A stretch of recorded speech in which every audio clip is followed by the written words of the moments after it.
आज पूरी दुनिया इस समय बड़े आर्थिक दबाव और संकट से गुजर रही है। कोई भी बड़ी अर्थव्यवस्था, चाहे वह पहले नंबर की हो या दूसरे नंबर की, इस प्रभाव से पूरी तरह बची हुई नहीं है। यह संकट अलग अलग देशों में कम या ज्यादा जरूर है, लेकिन मौजूद हर जगह है।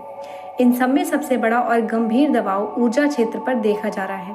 जब हम ऊर्जा की बात करते हैं तो सबसे पहले कच्चे तेल का नाम आता है। किसी भी देश की अर्थव्यवस्था की गति, उसकी स्थिरता और लोगों के जीवन स्तर पर सबसे ज्यादा असर इसी तेल की उपलब्धता और उसके दामों से पड़ता है। आज स्थिति यह है कि अंतर्राष्ट्रीय तनाव, खासकर अमेरिका, इजराइल और ईरान के बीच बढ़ते संघर्षों ने पूरी दुनिया को चिंता में डाल दिया है। इस कारण वैश्विक ऊर्जा आपूर्ति पर खतरा मंडरा रहा है। सबसे महत्वपूर्ण मार्ग, जिसे स्ट्रेट ऑफ हॉर्मुज कहा जाता है, वह भी प्रभावित बताया जा रहा है, जिससे तेल की आपूर्ति पर दबाव बढ़ सकता है। इस स्थिति का असर केवल संघर्ष वाले देशों तक सीमित नहीं है, बल्कि पूरी दुनिया की अर्थव्यवस्था इससे प्रभावित हो रही है। जो देश संघर्ष में शामिल हैं, वे भी नुकसान उठा रहे हैं, और जो नहीं हैं, वे भी इसके आर्थिक प्रभाव से अछूते नहीं हैं। आज भारत की बात करें तो भारत भी इस वैश्विक संकट से पूरी तरह अलग नहीं है, क्योंकि हम अपनी जरूरत का लगभग 85% कच्चा तेल आयात करते हैं। हालांकि यह भी सच है कि भारत सरकार ने आम लोगों को लंबे समय तक राहत देने की कोशिश की है। हाल ही में डीजल, पेट्रोल और सीएनजी के दामों में बढ़ोतरी देखने को मिली है। लगभग 3% तक का असर आम जनता पर पड़ा है। जबकि तुलना करें तो अमेरिका और चीन जैसे देशों में ईंधन की कीमतों में कहीं ज्यादा बढ़ोतरी हुई है। अमेरिका में लगभग 44% और चीन में लगभग 31% तक कीमतें बढ़ी हैं। भारत की स्थिति अपेक्षाकृत बेहतर इसलिए मानी जा रही है क्योंकि सरकार ने समय रहते रणनीतिक तेल भंडार बनाए हैं, जो लगभग 60 से 65 दिनों की जरूरत पूरी कर सकते हैं। इसके अलावा भारत अपने ऊर्जा सुरक्षा ढांचे को मजबूत करने की दिशा में लगातार काम कर रहा है, जैसे कि विदेशों में स्टोरेज फैसिलिटी विकसित करना। लेकिन असली चुनौती केवल उपलब्धता की नहीं, बल्कि कीमतों की है। कच्चे तेल के दाम युद्ध से पहले लगभग 50 से $60 प्रति बैरल थे, जो अब बढ़कर $100 या उससे भी ऊपर पहुंच रहे हैं। इससे भारत पर दोहरा दबाव पड़ रहा है। एक तरफ आयात महंगा हो रहा है और दूसरी तरफ विदेशी मुद्रा भंडार पर असर पड़ रहा है।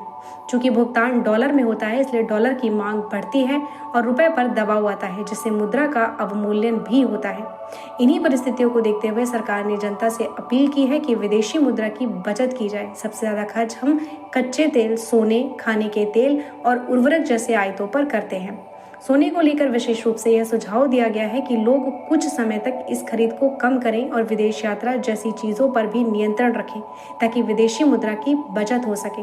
लेकिन इस पर एक अलग दृष्टिकोण भी सामने आता है। सोने को लेकर सरकार की अपील उद्देश्य के लिहाज से सही हो सकती है, लेकिन भारतीय समाज की वास्तविकता को देखते हुए इसका प्रभाव सीमित रह सकता है।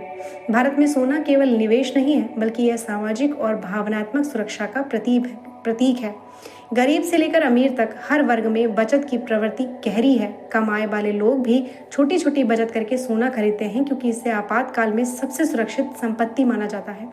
ग्रामीण और शहरी दोनों क्षेत्रों में खासकर महिलाओं के लिए सोना आर्थिक सुरक्षा का सबसे मजबूत साधन माना जाता है। यही कारण है कि सोना बेचना या कम करना समाज में आसान निर्णय नहीं होता। इसी वजह से यह भी स्पष्ट है कि सोने की खरीद पूरी तरह रुकना संभव नहीं है।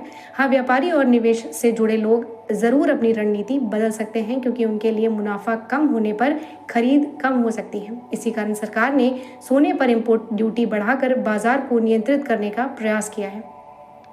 भारत में घरेलू स्तर पर सोने का भंडार बहुत बड़ा माना जाता है, जिसकी कीमत कई ट्रिलियन डॉलर तक आंकी जाती है।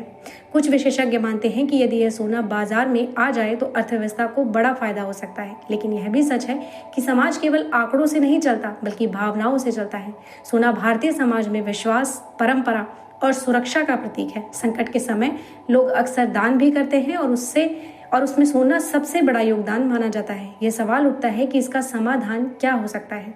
पूरी तरह सोने की खरीद रोकना व्यवहारिक नहीं लगता, लेकिन एक बेहतर समाधान यह हो सकता है कि पुराने सोने को पुनः उपयोग में लाया जाए, यानी इसकी रिसाइकलिंग की जाए। इससे कई फायदे होंगे। विदेशी मुद्रा की बचत होगी, नए आयात की जरूरत कम होगी, ज्वेलरी इंडस्ट्री में रोजगार बना रहेगा और लोगों को नया निवेश भी नहीं करना पड़ेगा। यह तरीका न केवल आर्थिक रूप से बेहतर है, बल्कि सामाजिक रूप से भी स्वीकार्य है, क्योंकि सोना घर के भीतर ही रहता है, बस उसका स्वरूप बदलता है। सरकार पहले भी सोना जमा करने जैसी योजनाएं लेकर आई है, लेकिन वे ज़्यादा सफल नहीं हो पाई क्योंकि लोगों का भरोसा निजी संपत्ति पर ज़्यादा है।